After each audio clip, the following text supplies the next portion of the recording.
And the question I have for you, Chandu, is how should Indian B2B industrial tech, deep tech, particularly scale-ups, approach their go-to-market strategy in the US? Given they are scale-ups, they already have achieved a certain market presence, a certain traction. They're already generating revenues. They have commercial channel partnerships and so on. So in the light of all of that, they have something going here. So the copy paste, would that be viable, or is this something about going back to the drawing board and building everything from scratch? How would you think about it? So I don't know, I didn't give enough context when I talked about my previous life. One of the things I ran was a knowledge services organization selling to very specialized B2B clients. So one of the big things we discovered was the orientation of the client in the US versus India. The second is the kind of offering that you have in India versus the US. Third is also the type of organizations and sectors that you go and attack in the US as opposed to India.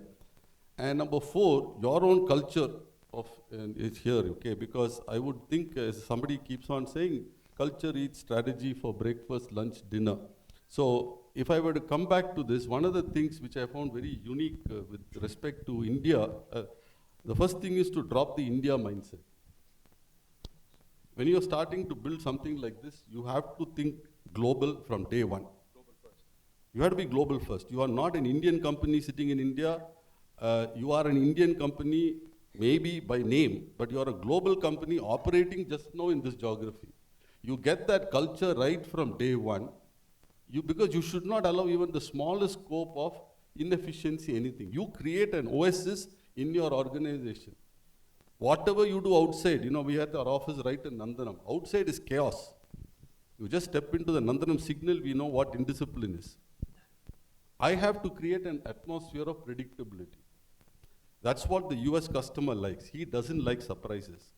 Your job is to first find out who the type of organization you want to create. For example, you can't go and say, I want to attack the healthcare sector in the US. 3+ trillion. It's bigger than Indian GDP. That's stupidity. That is like, spray and pray machine gun approach. You've got to be really like a sharpshooter, sniper. Which sub-segment will you really go and attack? That's where I think somebody like Falconex should sharpen that focus, okay? Tell these chaps, look, this is that sub-segment. This guy has this problem in revenue lifecycle management with the healthcare provider, with this type of fellow. This is the issue that he has. He's wanting to reduce number of days collectibles in this fashion, and this is how you will use AI, ML to drop this particular processing here. You will bring an ACR process, which instead of doing it in 20 minutes, will do it in 6 seconds. You give me that kind of a value prop, a very specific, very clear deliverable. One of the unique things that we did as a company when we were doing knowledge services, we actually were probably the first company which created metrics for knowledge with a clear timeline. Now what we went and told the customer, here is our quality manual. We borrowed it from Toyota, by the way, automotive batch processing.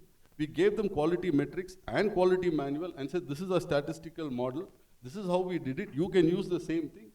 If we don't deliver this quality in this time, penalize us. Now, when you give that kind of a dramatic offer, which nobody else does, you told the guy, I understood who you are. Now, there are two things in the organization. One is to go sub-segment. But more importantly, what we discovered is finally you're selling to a human. Find out that 1 or 2 humans who matter in that organization who will give you that money. My job, very simply, as the first initial is founder-led sales, okay?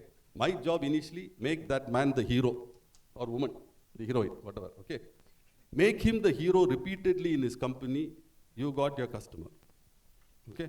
That's what you really need to do. I think you have to go granular. So what you really have to do is, you do this TAM, sham and all that you talk about, go to investors like me when you're talking. Put TAM, you put SAM, you put SOM, all nonsense. Finally, you should have 50, 60 prospects who will give you business tomorrow. Do you have that list of 50, 60 guys who will give you business tomorrow? If you can give that very specific list and you to show me a PJP, a permanent journey plan for those set of guys, then I will say you've got something of an idea. Now, having been that side of the thing, if you're talking to me as an investor now, and you don't have this kind of thing, I'll tell you, I think you should go out, come back in after a couple of months. Thank you.